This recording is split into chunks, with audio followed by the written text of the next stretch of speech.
Okay, welcome back to video number 2 here. We're basically, just to reiterate, wanted to play through. I was kind of curious. I wanted to compare the different Battle of the Bulge games that I have, a few of them, just for fun. So my goal is to play one full day of each game and see how they compare. I might play two days of each. It just depends on how long this takes.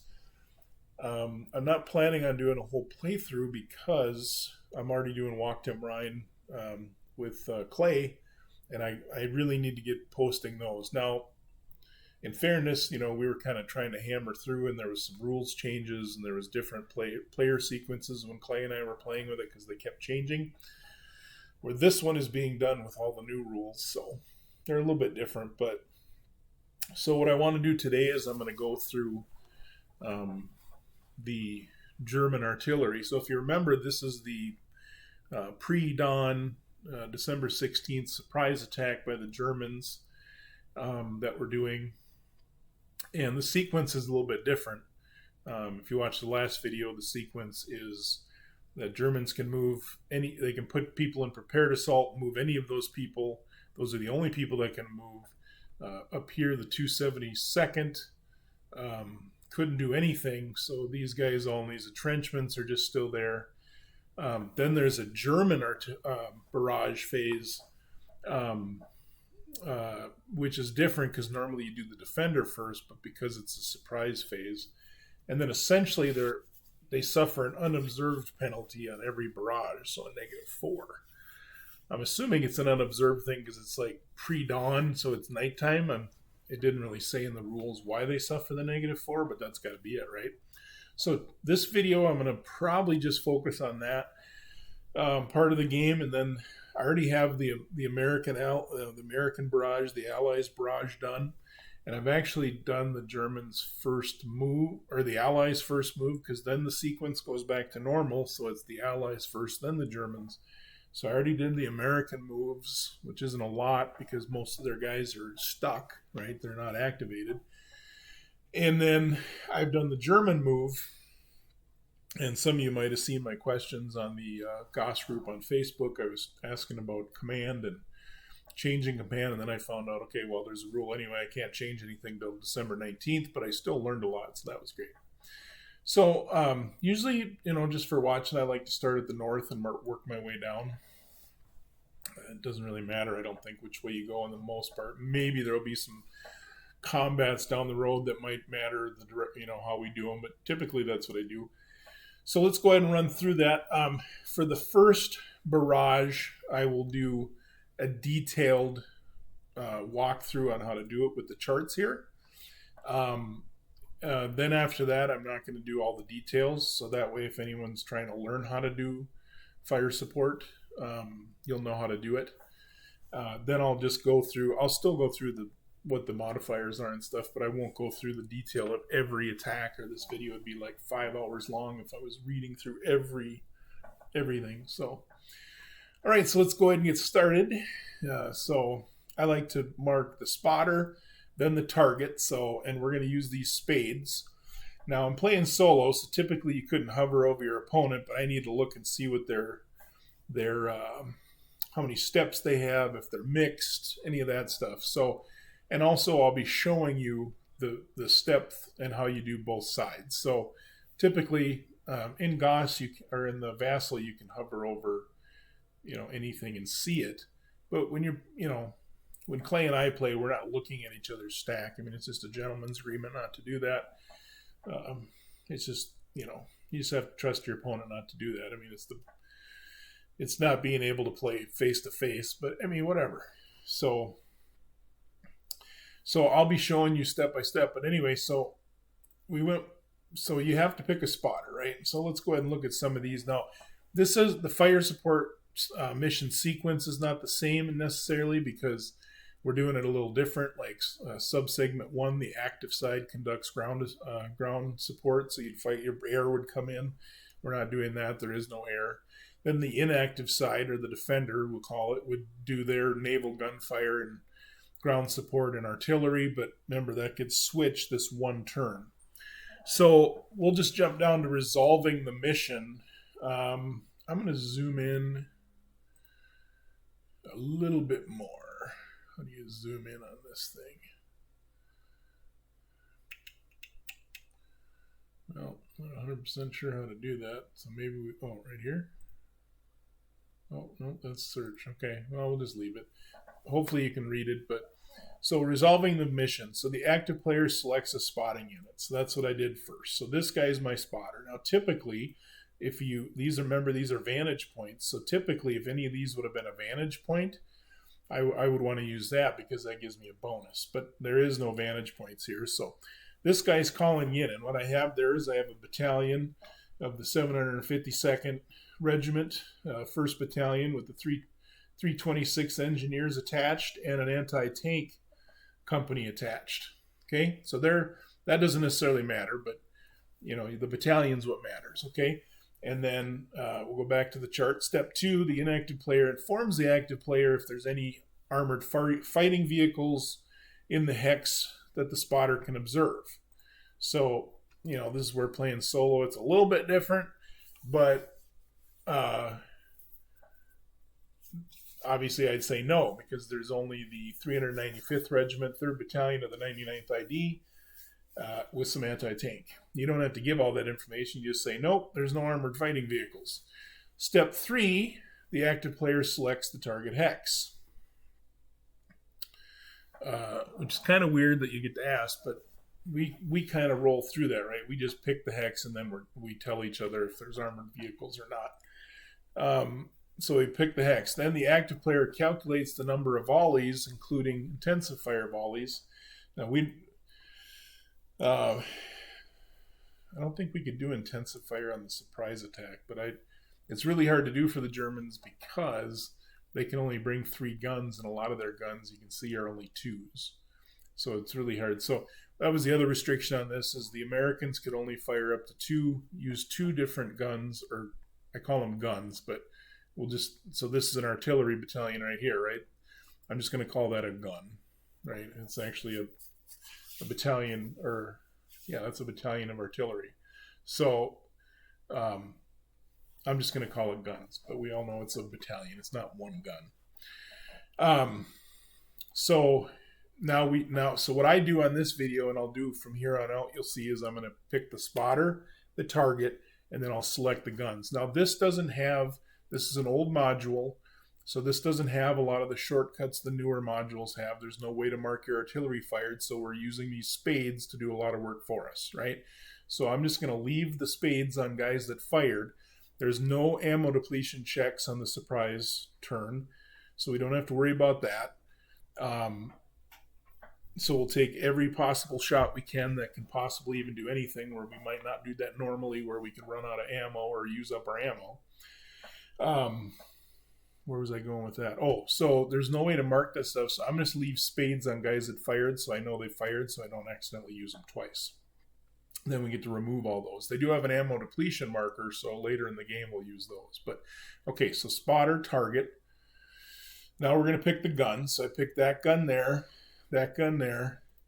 and this gun there. So those 3. So that's 3 firepower there. He's got a range of 5, right? So 1, 2, 3, 4, he can reach it. This guy had a range of 5 with 2 factors, so 1, 2, 3, he's good. And this guy had a range of 7. That's the little subscript number up top there, and he has a fire factor is 2, so 1, 2, 3, 4, 5, 6, so he's in range, okay? So let's run back over here. So we're calculating the number of volleys, okay?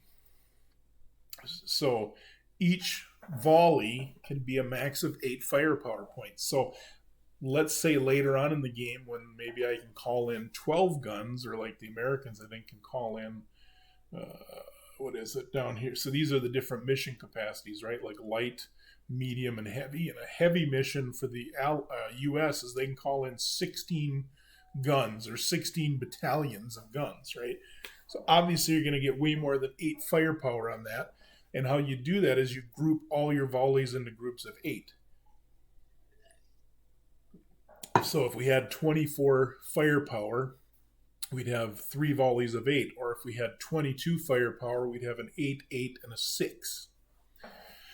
So sometimes you'll see where we'll get a total of 9, and I'm not going to fire an 8 and a 1, because that 1 is going to Not in this instance because we don't worry about ammo on the surprise turn, but later in the game when you have to watch for ammo depletion and stuff, which is after the well, I don't remember the date, so I won't get into that, but it's after a few turns.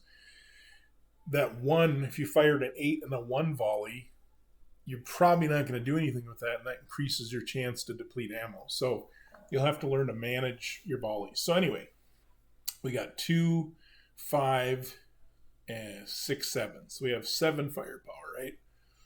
All right, so that's where we calculate number. Then we're going to determine the die roll modifiers. And then the active player determines the results. The inactive player will implement those results. And then the active player would normally check for artillery or ammo depletion, but we don't do that. That's a special rule on this turn, so we can ignore that. So we want to take every barrage we can. You'll see later there's some barrages that just aren't worth it because if the firepower is low enough, there's no way I can do it because remember they have a -4. So let's go ahead and do walkthrough. So what I do is I play through the turn, I record it in a log file, and then I come back and play the log file for you and narrate it. This allows me to look up rules, do things like that where you don't have to sit there, and I don't have to edit the video 12 times to make sure that when I'm looking up a rule, you're not sitting there on dead air just going, okay, dude, you're going to get to it. So that's why I do it in this one. Okay, so there's no ammo to worry about. So what we ended up with was 7 strength points or firepower. Trying to see, what do they actually call it in this game? I probably should use the right terminology. Not sure if they just call it firepower or not. Let me go over a few things before we go on to this barrage, okay? So the observation rules are interesting. So let's go ahead and read through that real quick. So units within line of sight of an enemy or ground can be the observer. So our guy was right next to him, so he can observe. So units adjacent to an enemy unit and the enemy unit is attack designated, or friendly unit that is attack designated, or C, a unit is constructing a bridge, or D, a unit is constructing an ET2 and is not in movement covering terrain. Okay, so if you're next to the target, any of those A, B, C, and D apply, you can see them. So, okay, in this instance, it was B for us because we are attack designated and we are next to the target. So it doesn't matter if he's in woods or whatever, you can see him, right? Number 3, all units are observed by units in a vantage point, town, or city if the observer can trace line of sight to the hex. And all units adjacent to Metz Fort. I don't know what that one actually means. I'm wondering if that's specific to a module. Basically, let's go read here. So these are the line of sight range. I'm not going to read this chart, okay, because that's a little boring. But for the most part, and we don't have any rough 2 on this, but there is rough 2 and high vantage points. Rough 2 of the vantage points. I'm not going to get into those because we don't have them and I haven't played with them yet. High vantage point is a line of sight of 4. Vantage point or rough without a vantage point is 3. I'm sorry, rough 2. That's a new terrain that I haven't played with. I think that's in the new module coming out, or I don't know which one it's in, but it's in one I don't own yet. Or if it's in Lucky Ford, I haven't opened that yet. It's still in my room. So a city, you can see 2. You got to figure they're probably in like a high building or a church, you know, the stereotypical church tower, bell tower, right? Same with the town, it's 2. Overcast, the most you can see is 2. At night, snow or storm and fog, the most you can see is 1. And then they have the air observation rules, which we won't get into here. Okay. Treat open terrain as occupational covering terrain, and all occupation. Oh, that's the different rules. That's with the different stuff. So spotting units. The spotter must be able to observe a unit or population feature. If against the observed population feature and no observed unit count as observed for mission capacity, apply unobserved die roll modifier. So you can still fire at a town that has somebody in it, but you're going to get a -4, so you better really want to hit them.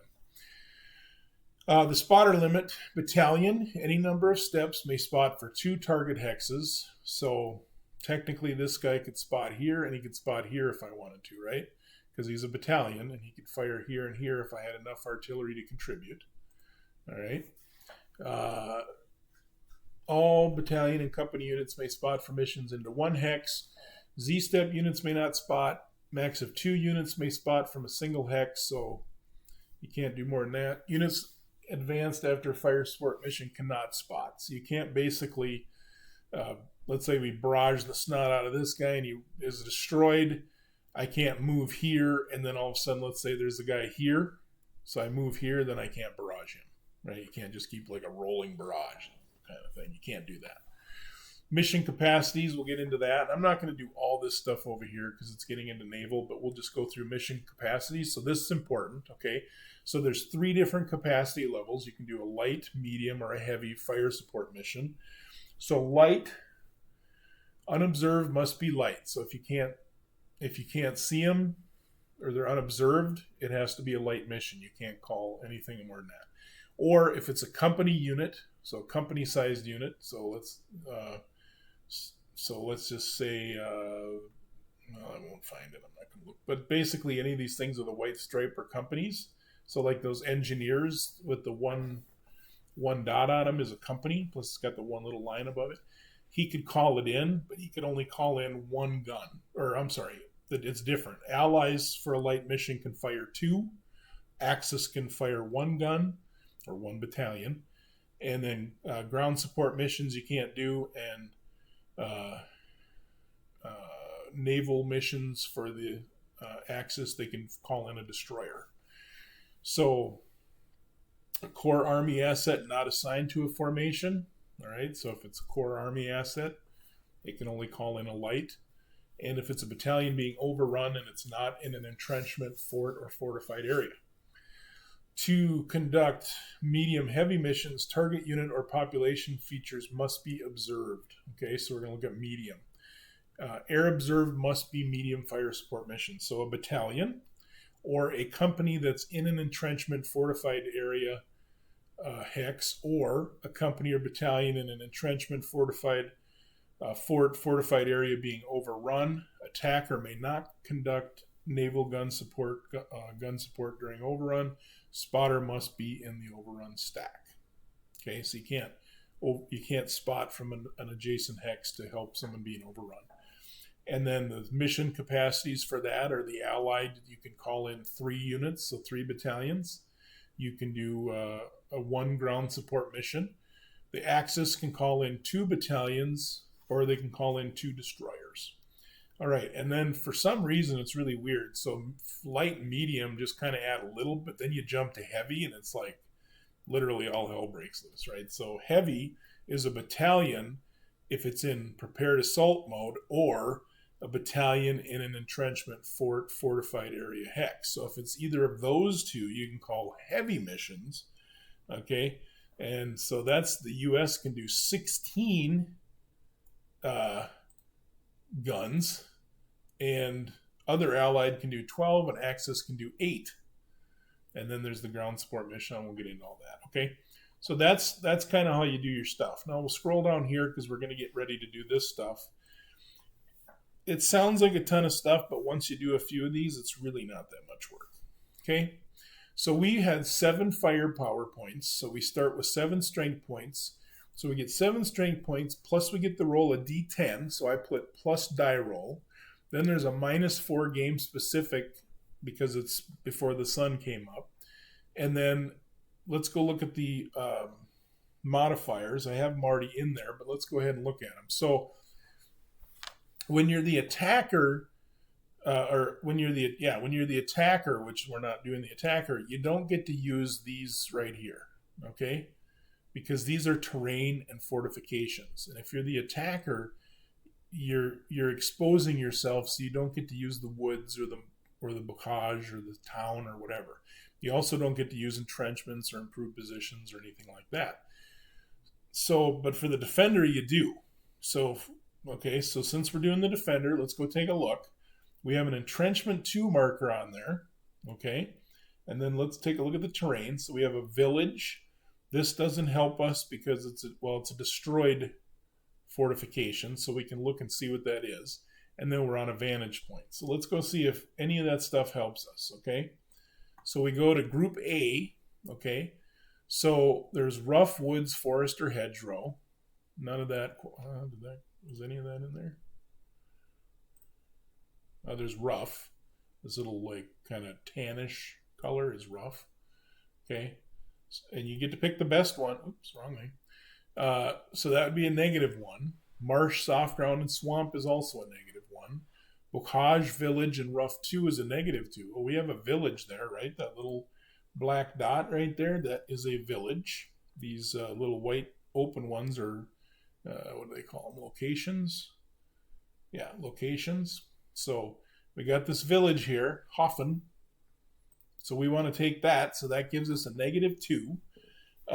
And there's no town or city, so we can skip those. Now, Group B is defensive works. So if we have an IP or a destroyed fortified area, well, we do have that because the destroyed fortified area would be a -1. But we have this ET2, which gives us a -2. All the ETs, whatever their ET number is, that's the modifier. So that gives us 2 more, so now we're at -4. You can see right here, this is pretty epic, okay?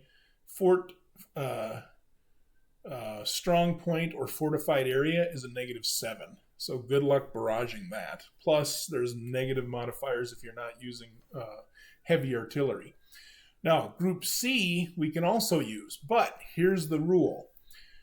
This Group A, B, and C, you're only allowed to use 2 of those groups. So let's say this guy right here had a tank unit in there, so he had tank and infantry, and he would be called, there's mixed, which is that's what that would be, or pure if it was all armor, okay?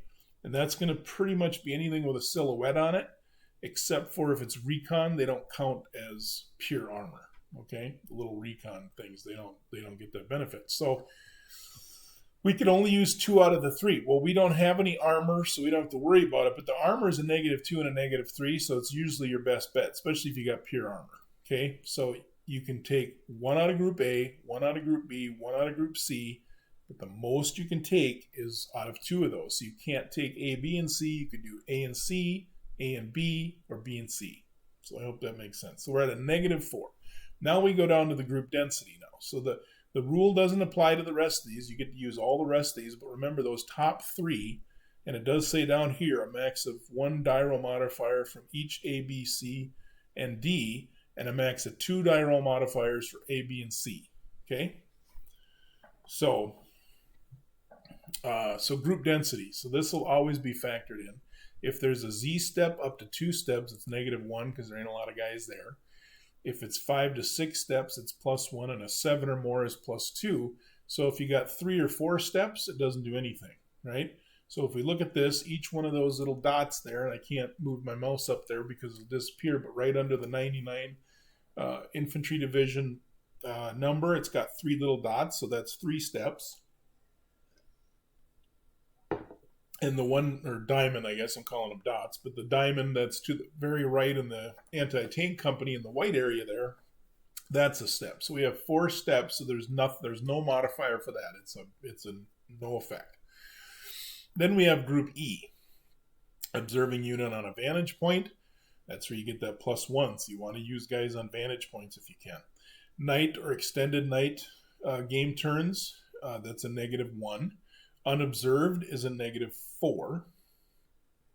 Targets in strategic mode, that's a +4. Nebelwerfer versus leg units only, that's a +1. And I think the note is the first volley only cannot be eligible for A, B, or C. So basically you can't, if you're using any of these modifiers here, the Nebelwerfer won't do that. They got to basically be out in the open. Then you have battleships, or I think it's monitor naval units, naval in overcast with rain, and naval in partial overcast with rain, overcast, no rain. Okay, so we're not going to worry about the naval stuff. But okay, so we went through the whole list. That's all the modifiers, right? So let's go look at what we had. So when I went through it, we had -4, which was game specific. or the unobserved rule. We had -2 for a village and a -2 for an entrenchment 2. Okay? So what that ends up basically being is a die roll -1. And how do I get that? Well, you get the 7 firepower plus your die roll. That's going to tell us what we do for damage. So if I just take these modifiers and minus them from my actual artillery points, that is 4, 5, 6, 7, 8. So 7 minus 8 is a -1. So I'm going to get the die roll with a -1 modifier. And I roll a 7. So here's how we do this. So then we go over here to determine the results. And a 7 or less is a 0. So you need an 8 or better to have artillery shifts or start doing damage. Now, I want to say the best I've ever seen is a 17, which is an AS2, right? Because you'd have to have 8 factors, roll a 9 with no modifiers. I don't even know. Maybe it's a naval stuff. I don't know how you'd get to be 23 or whatever. So I'd like to see how that happens. I don't know how that happens, okay? So that is a swing and a miss, okay, because it was a 7. So that's basically how you do the artillery. Now, what I'm going to do is I'm just going to kind of go through the artillery, not super fast. I'll give you all the modifiers, tell you what we're doing. But as soon as we have a casualty, I'll show you how you do those. So now you know how to fire the artillery and how to figure the strength and all the modifiers. Pretty straightforward. Not sure why I rolled a 3 again. But so anyway, no effect. Okay, so I'm going to take off those markers, but I'm going to leave these for the ones that fired. So here we have spotter, right? And we have target. And then I'm going to mark the guns. So I can bring 3 guns. And then, so I was marking those, and then I said, wait a minute. I only have 1 divisional gun with the 277th. And I want to use that down south down here. So I had marked everything. I hadn't looked at this yet, okay? Because I don't want to see what it is, but basically I was going to try to call in here, and I was going to use this guy because remember the vantage point gives us a +1, but then I realized, hey, these guys are attacking this improved position. I want to help these guys attacking this entrenchment and try to knock that over. So I changed my mind. So this is going to be my spotter, right? Now, I don't have a vantage point on either one, so I lose that, but I felt it would be better. There's my target, and there's my guns. Okay, so now here's the other thing with artillery. I'm bringing in 3 guns. You can bring in guns from another division, one other division, and you can bring in corps assets or army assets, but you have to have at least 1 divisional gun firing, right? So here, it's right here. This is the 277th artillery. It has a strength of 2. As soon as I use him, now I can go over and use this on the far right here. You see the 6th Panzer Army, I think is what that's for. It's a rocket battery that has a strength of 3. And where else did I use a guy? Oh, and then underneath him was another. So there's actually 2 artillery here. So there's 4 more there, right? And I'm using them because they're within 3. Now, maybe that wasn't the smartest. Maybe I should have used them back there, but this is not a tutorial on how to best play this like a chess master. This is going to show you how to play it, and there's a lot of stuff to keep track of on here, which is one of the things I like about the GOS system. So you make human mistakes just because you forget stuff, and I think that's fascinating because it makes you have to think and plan. Now, I know some guys will actually write all their orders for their regiments and battalions and what objectives they're attacking. That's cool. I don't have the time to do that, but I do like it. I have toyed around with it a little bit, and unfortunately I want to move counters more than that, but make those attack orders and stuff. But I think that's really cool. It's also a good reason to a good way to organize. So, all right, so there's a total, I don't think I counted that wrong. So there's actually 8 there because I have, no, that's right. That's a 3. I thought it was 2 4s.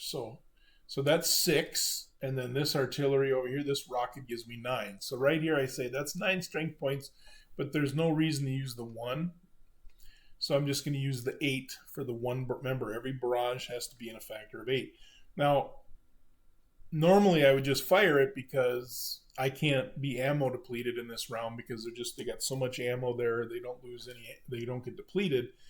But with the -4, it's just a waste of time. So later on, you'll see me try to figure out some barrages because they're like, okay, is 3 or 4 going to help? And so once we figure out that number, we know which ones we can just skip. So we end up with 8 strength points plus the die roll, -4 for game specific, -1 for the forest, and -2. So this one, they only get a total of -7, where the other one they had -8 because there's no village there, right? So let's look at the thing. So the vantage point doesn't help the defender, but they do get this forest, right? So this is the dark green is forest, and this little bubbly looking light green is woods. And then this is rough, so rough doesn't help. Rough and forest are the same. So they only get a -7, so it's going to be the die roll +1, I believe, is the math. So, yep, so this time it's a die roll +1. So now if I can get a 9, I can get a 10, I can start doing some damage. And I rolled this, which says 10, but here's the killer for this game. D10, we all know, has numbers 0 through 1. Usually the 0 is treated as a 10. But in this game, they treat the 0 as a 0. So I got a 1. So remember, 7 or less is nothing. So swing and a miss. Okay. All right. So we'll remove those. And what did I put here? Let's see if we can even do anything up north. So, okay. So I decided there was one gun up there, and I was going to see if that would work. Right. So there's my spotter. There's my target. There's my gun. I got this rocket battery there. So if you don't call in a divisional gun, you can only do a light mission, which lets you call in 1 army or corps asset. Okay, so doesn't matter how big you are, if you're in prepared assault, if you don't have divisional guns helping, you can only call in 1 asset. Okay, any questions on that, let me know. But anyway, so it was a 4. So I thought, well, there's no ammo depletion, so let's see what that could do. So we got 4 strength points plus the die roll plus 1 for the vantage point, and they were in a forest. Okay. And is that right? I put -1 for a vantage point. That should not have been. So let's see if I messed this up. I put -1 for a vantage point, but there's no modifier for the defender being in a vantage point. I think I was confusing that with ground assault. So -4 for game specific. So basically 4, 5, 6 is what I would have done. So -5. So it's a die roll -1. It should have just been a straight up die roll. And I rolled a 3. So now I accidentally did a -1 for vantage point. So I counted it as a 2. It was ending actually a 3. It's the same result. So it didn't change anything of what I did. Now let's talk for a real brief second about mistakes and letting that ruin or not ruin your gameplay experience. A lot of guys, when you make videos like this especially, will point out mistakes or whatever, and I don't have a problem with that. I like to learn the game, so if I'm doing something wrong because I don't know the rule, I want to know that rule. But there's a lot going on here, and you forget little tiny things like that arbitrarily, not on purpose, but they get missed. I've seen things in my game with Clay and I that we're playing where he's missed them, and I didn't even notice them. And here's the deal. Don't let that bog down the game and ruin the fun for you.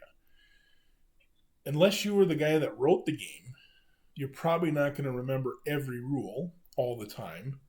And even then, you're going to make mistakes and maybe read something wrong or whatever. So I would just encourage you to enjoy the history of wargaming.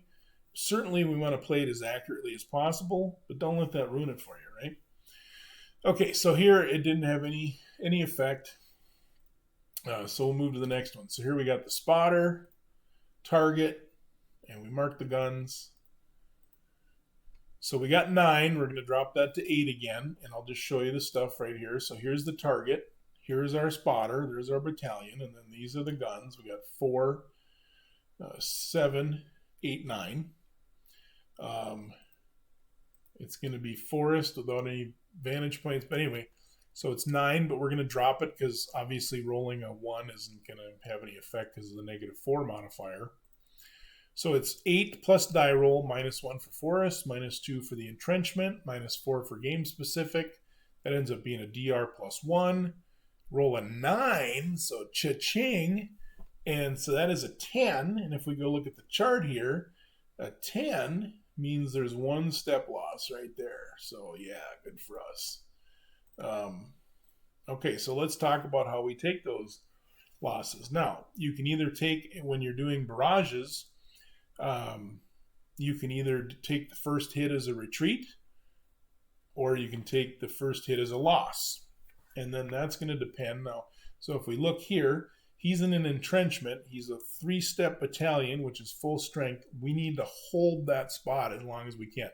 Because if we just start running away, we're going to lose all of our defensive advantages, and we're just going to get run over by all this stuff when it starts coming after us. So we got to dig in our feet, and we got to try to hold that as long as possible. Because if they start knocking holes in this little bit of a defensive line we got here, life's going to get ugly. So here's how you do this. Resolving numerical hits, and resolving numerical hits as step losses, the first one, or the first numerical hit is retreat. So basically, I have the option, since I only took 1 loss, to dig in and just take the loss. If I really wanted to, like let's say it was just a company in here with a 1 step, he's going to die then. So then I might as well back up and hope I live to fight another day. So let's walk through that, and then this will be the last probably real detailed stuff I'll do, and then after that I'm just going to kind of go through the motions so you can see the results of everything without all the details. But so resolving numerical hits, see 11.2.1 when resolving a mission in a hex containing attack designated and non-attack designated. Okay, so choose one of the following 2 options. The first hit is a step loss, or the first hit is a retreat. Okay. See scenario rules for forts, units in forts. There's some special stuff.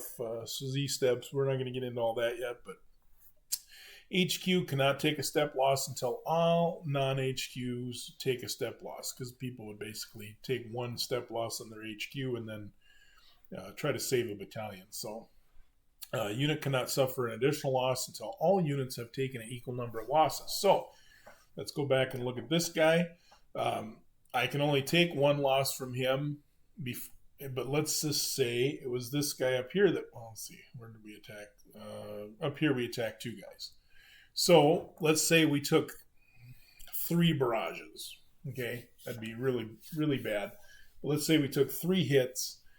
I could only put a hit on the battalion, then I got to lose the anti-tank, and then I can go back to the battalion. I can't. Well, that's probably a bad example, because I wouldn't want to take 3 hits in the battalion and lose it and just leave an anti-tank. But you get the point. The point is you got to spread out the losses, right? You can't just put it on the units you don't care about or weaker. You got to spread it out. So we got 1 hit here is all we got to worry about. So we want to hold our ground. So first numerical hit is a step loss, okay? You must use this if you cannot even retreat, okay? Exception, if units are attack designated, the player may take the first hit as a retreat by withdrawing into the defensive works in the hex. So if, let's say this guy was the spotter and I was targeting this German, and I take a hit on defensive fire, I can go back in my entrenchment, okay? So that's a little bonus for having in fortified defensive works, okay? Let's see. And that would also include IPs, improved positions. So we could do that, but we're not the attacker, so we skip that. Step 1, the owning player takes 1 step loss from 1 unit, or if non-attack designated unit and you're in an ET3, you can remove the ET3 to absorb the loss. You don't change it to an ET2. You're not losing 1 step of the entrenchment. You either lose the entrenchment completely or you take a step loss, okay? If you're non-attack designated units in a fort, the player may reduce the fort by 1 step to absorb 1 hit, or not in a fort. If hit remains, go to step 2. If the fort's eliminated, the fort may not negate PRC in step 2, and that's a proficiency check, okay? Now, I want to just go over this. I don't know, I can't remember if we had any of this happen, but we should cover this. If there's hits remaining, so if you had 2 hits, which does happen with artillery, then if you want to hold your ground, you have to make a proficiency check with some exceptions. Basically, this is an intense enough bombardment where your guys have to basically the will for them to hold that position versus start falling back because of the barrage is how I look at that. So if there's hits remaining after step 1, you conduct a proficiency check using the defensive proficiency rating of the lowest PR unit. Non-attack designated units in entrenchments, forts, and fortified areas auto pass. Okay, so if you're an entrenchment or a fort or a fortified area, that does not include these little dudes here in improved positions, but like west wall, anything designated as a fortified area in the module or forts, and then any of these entrenchments. You automatically pass that, so you don't have to make the check. So you can put really bad units in there and still make it through, right? Let's see, what does it say? Important, ET3s do not absorb losses in this step. So then you apply 1 hit as a step loss.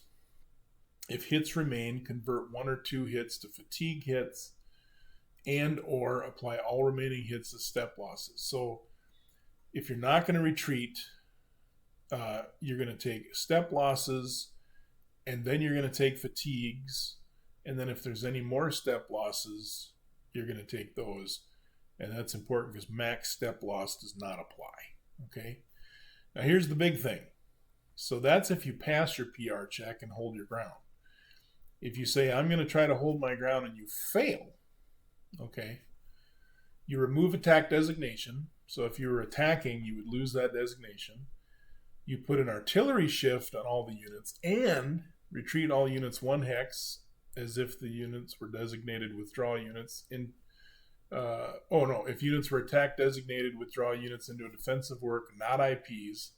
Withdrawal equals 1 hex retreat. Do not reduce the total hits. So basically, you're going to end up retreating now, and you're going to take all the hits. So you have to weigh your options. Do I just run now and remove some of my hits? Or do I try to hold my ground, and if that doesn't work, I get to run and I get to take all the hits, right? So basically, here's the steps on that. Apply hits as step losses. Apply maximum step loss. So you have to equal it out to everybody. If units are not stack designated and in a fort, treat the fort as a unit. If after reaching max step loss there are still hits, the player may convert a max of 2 hits to fatigue hits, because you have a fatigue 1, then fatigue 2. And after applying the 2 fatigue hits, if there's still hits remaining, maximum step loss again does not apply. So basically, the bottom line is you either decide to retreat, and we'll explain what happens with the retreat, which will help reduce some step losses, or you try to hold your ground, and if you do, then you take all the step losses. If you fail that check, you're still going to take the step losses and run away. So there's some risk reward there, right? Let's just talk about if we take them as a retreat, so that we cover all this, and then basically we're just ready to start doing the rest of the combat. So if you decided, let's say we had 2 hits there. You can only use this option if you're able to retreat the 1 hex. If units are attack designated and cannot retreat 1 hex, the player may take the first hit as a retreat by withdrawing into a defensive work in the hex. Okay. Step 1: remove attack designation from the unit. So if you're the attacker, you're no longer attacking. All units suffer an artillery shift hit. Retreat the units 1 hex, or if units were attack designated, they may withdraw into their defensive work, not an IP. Withdrawing into a defensive work fulfills the retreat. So, okay, so let's say we ran away 1, right? Now the retreat unit, let's see, subtract 1 from the total hits. So we ran the 1 hex, and now we have 1 hit left. You divide that number by 2, and you round it up. So if you take 2 hits and you retreat, you're still going to take 1 loss, because 1 is divided by 2 is 0.5, and you round it up to 1. Okay? Then the result is the number of hits applied, max step loss applies. If units reach max step loss, convert up to 2 hits to fatigue. after applying fatigue, you would ignore all remaining hits. So if you took like 4 barrage hits on that, right, and you retreated 1, that leaves you 3. You divide that by 2, so you're at 1.5. It rounds up to 2. So you're going to take 1 step loss and 1 fatigue. So fatigue 1. Okay. Like I said, I've never seen artillery yet where you can do 23 or greater in damage. I don't even know how you could do that, but obviously they have it on there. So that'd get pretty crazy. But that's how it all works. I hope that explains it. If you got any questions, post it. I can try to answer them. There's lots of guys in the Facebook group, if you're on there, that can do it. But we're going to take the hit versus retreat, right? So we take the hit. And you can see I had my mouse hovered over so you can see. So when you take a hit, we drop down. You can see now there's 2 diamonds there. So 2 step losses or 2 steps is what that battalion has. Plus you get that little light green strip on there. So it makes it easy to tell when somebody's not full strength. And fire support does not, bombarding and stuff is not going to activate any units. Okay. So we took that hit because we got to hold that ground when it comes up to the ground assault. All right, so I got a bonus one. I got a spotter here. I'm going to fire at that guy because I'm attack designated. Now, my goal is I'm planning on attacking him, but we're going to see what happens here in case we can attack there because I don't have to. I'm not. You pick all your prepared assault guys that can prepare assault, but you don't have to designate the target yet. So I'm firing a gun there and a gun there. So it ends up being 11 factors, so it's an 8 and a 3. Modifiers are -1 for forest, -2 for the entrenchment, and -4 for the game specific, so it's a -7. So that would be a die roll +1 and a die roll -4. So the -4, we don't have to roll it because it can't be more than a 5, right? So because it's going to be a die roll, which is 8, and I don't know how I came up with 5. It's the -4. Or no, I'm sorry. The best we can roll is a 9. And if we -4 from that, that's a 5, and that's always a no effect. So it's just the die roll +1. So now we know if we have 3 factors, it can't do anything. I think we needed 5 to have a very slim chance of doing something. But so I get a 5, we add the +1 as a 6, and that's no effect. So this is going to be very inefficient artillery for the Germans. Basically, if you look at the numbers, we're going to probably end up with some artillery shifts. And if we roll really well, we can get 1 step loss. But we need to get every bit of help we can because there's no threat of ammo depletion, so there's no reason to not do it. Okay, so spotter, target, and we're going to kind of blow through these a little bit more. So there's the guns. It's 9, so it's an 8 and a 1. I'm just going to roll the 1. So it's 8 plus DR. Ends up being -4, -2, +2. So the DR is... so it's DR +2 because we had a 4, 5, 6 minus off the 8, so it's DR +2. We rolled a 2, so that's no effect. Okay, gonna fire down south because there's no village. Okay, so this guy is assaulting, and I could have fired on this guy, but I decided, you know what, this guy's. I can look at the terrain, and there's a village there, and I'm thinking, that village in an ET2, that's going to be a -4 right out of the gate. So I decided to go after this guy in the forest, even though he's in an ET2, because it should be a -3 total, well, plus the game specific. So I mark all the stuff. 7 strength points is all I could get for artillery, so it's 7 strength points, plus I got the vantage point. -4 game, -2 entrenchment 2, -1 forest, so it's a DR +1, and I rolled a 1. So I'm like, man. Okay. The next might not matter, so I said, let's take a look, because I was still trying to figure out what amount would help, right? So here I have spotter, target, and then the guns. It's 5 firepower plus DR, -4 game, -2 entrenchment, -1 forest. That ends up being a DR -2. The max roll I can get is a 9, which would be a 7. So in this instance, there's no way I could affect him. So there's no reason to fire the guns. All right, so I decided what I'll do is fire 3 batteries up north. And batteries probably isn't the right term. It's battalions, but I'm kind of throwing those in there. So here we mark all our stuff. We move down here a little bit. Marking some guns. So it's 8 firepower plus die roll, -2 for entrenchments, -4 game, -1 forest, so -1 step, -1 for steps. Okay, so let me show you this one. These guys are the spotter. They got their guns. There's only a company and a recon. They each have 1 diamond, so that's 2 steps. So if you look up here, Z steps to 2 is another -1 modifier, right? And you're going to see when I roll the Americans on the next video, they get a lot of +1s and +2s because of all the Germans coming at them. And then they don't get the mixed or pure because remember I said earlier that recon units do not add an armor bonus as a mixed unit. So they're just, it's basically like infantry in that instance. All right, so we end up with a die roll straight up. You get a 6, so swing and a miss. A lot of swings and misses here. So basically this gives you a good, I wanted to go through all the steps for firing artillery, all the modifiers. There's not a ton that happens on the rest of this. There's a lot of misses. So spotter, target. We get a DR +1. It's a 4. That's a 5. Spotter, target, guns. I think I forgot to mark the target there, but so it's 10 firepower. So an 8 and a 2. We drop the 2. It ends up being a DR +1. We roll a 3. So that's a 4. The story of my life with the Germans here. So same thing, was 10, only doing it's D +1 though. We roll a 3, so that's a 4.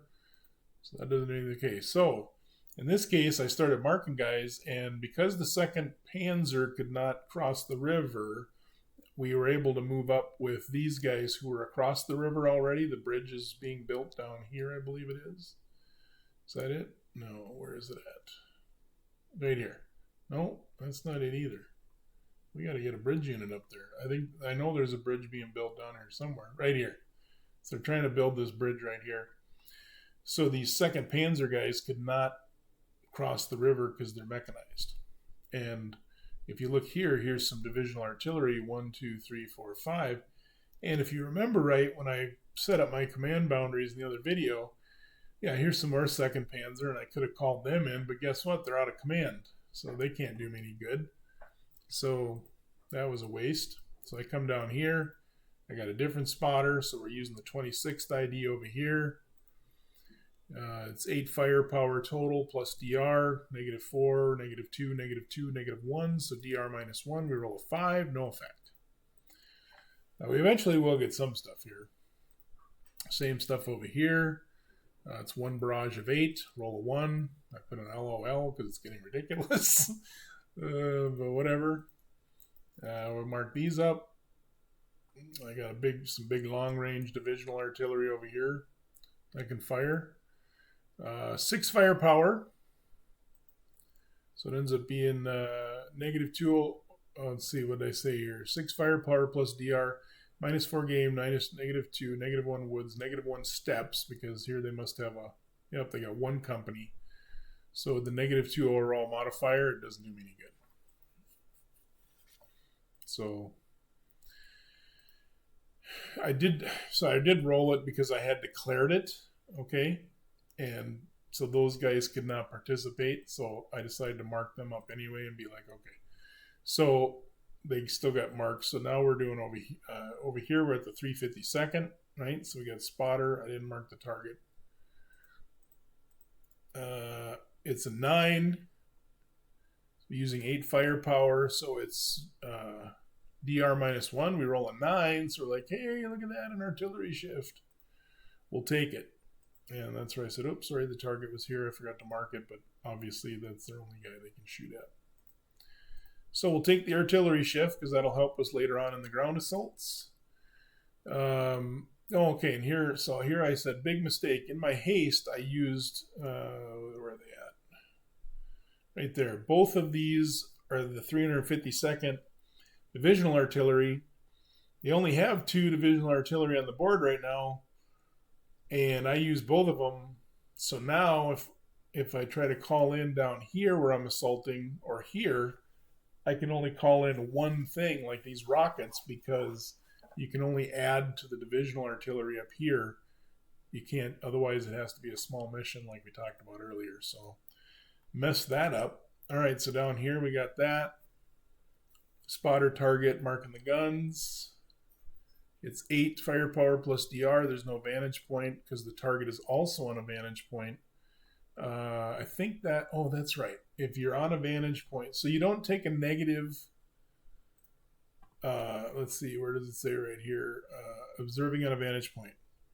Negated if the target. So if the target's on a vantage point and you're not, you don't take a negative for it. But if you're on a vantage point and they are, you don't get the bonus for it. So maybe that's what I did up. So basically it's a straight up die roll. We roll a 1. Shocker. Yeah, I think we got 1 left. Oh, no, I was take advantage of this and fire some stuff. So end up with a 9. It's a DR plus 1. We roll a 1.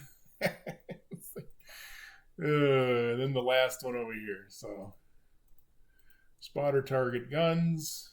Marking a big or divisional one up here because it jumps.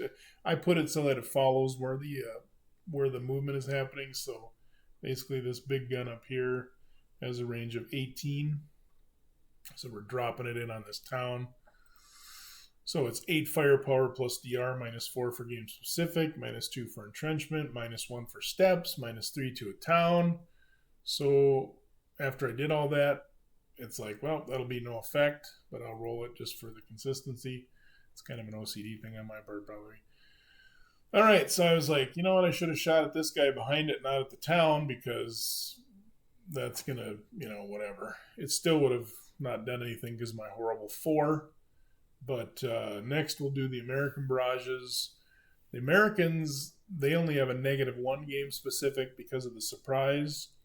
And they can only max out 2 guns, and there's some other restrictions on there. And I'll go through those quick, but we'll do those at the beginning of the next video. This will be the end of this video here as we wrap up. But the Allied is all Allied fire support missions are subject to a -1 die roll modifier.